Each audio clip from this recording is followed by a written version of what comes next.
Magandang hapon Pilipinas, alas 3 po ayon sa Philippine Standard Time. Kasama niyo si Harry Bayona para sa Panahon TV Express.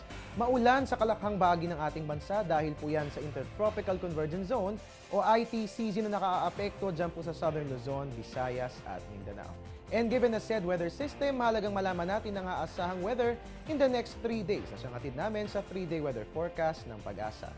Mga kababayan, unahin po natin sa Baguio, partly cloudy skies ang mararanasan dyan bukas at magpapatuloy po yan hanggang sa araw ng Sabado. Dito naman po sa atin sa Metro Manila, simula bukas hanggang sa Sabado, makararanas din tayo ng magandang panahon maliban na lamang sa mga isolated rain showers or thunderstorms lalong-lalo na sa hapon o gabi kung kaya't bit-bitin palagi ang ating mga payo. Sa Metro Cebu naman po magiging maulan ang ating panahon simula po bukas hanggang Saturday. Dalhin din ang inyong rain gear para hindi kayo mabasa ng ulan.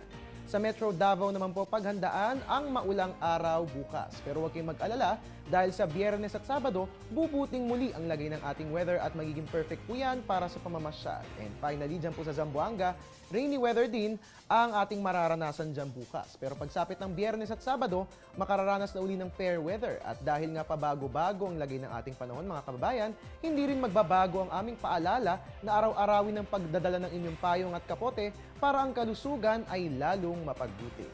At yan nga po ang 3-day weather forecast atid sa atin ng Pag-asa. Magbabalik po ang Panahon TV Express makalipas ang sampalala. Air 21, sagot ko ang padala mo. Talaga lang ha? Ito, kaya mo? Engagement ring, para sa pangga ko. Sagot ko, sir. Siguradong makakarating kagad sa pangga nyo. Pagka ko! Talaga ha? Ito, kaya mo? Ha? Sagot ko, sir. Kahit ano, kahit paano. Air 21, sagot ko ang padala mo.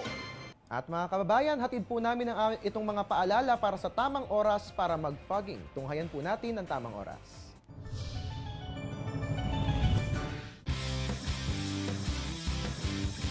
Isa sa mga aksyong ginagawa ng mga eskwelahan, bahay at mga gusali tuwing dengue season ay ang fogging o ang pagpapausok gamit ang mga kemikal para mapuksa ang mga lamok.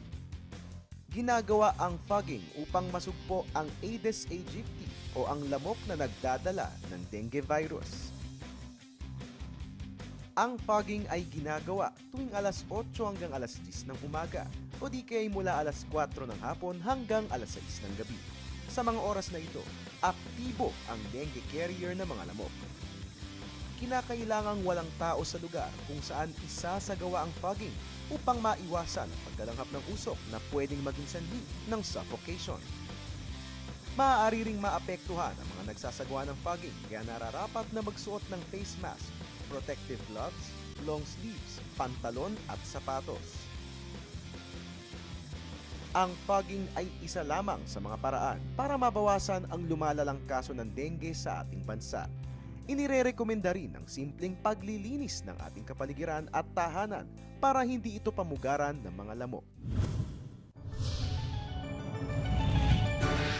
Ang programang ito ay hatid sa inyo ng Air 21. Sagot ko, padala mo! At yan po muna ang latest mula rito sa Pag-asa DOST. At your service ang inyong weatherman, Harry Bayona para sa Panahon TV Express.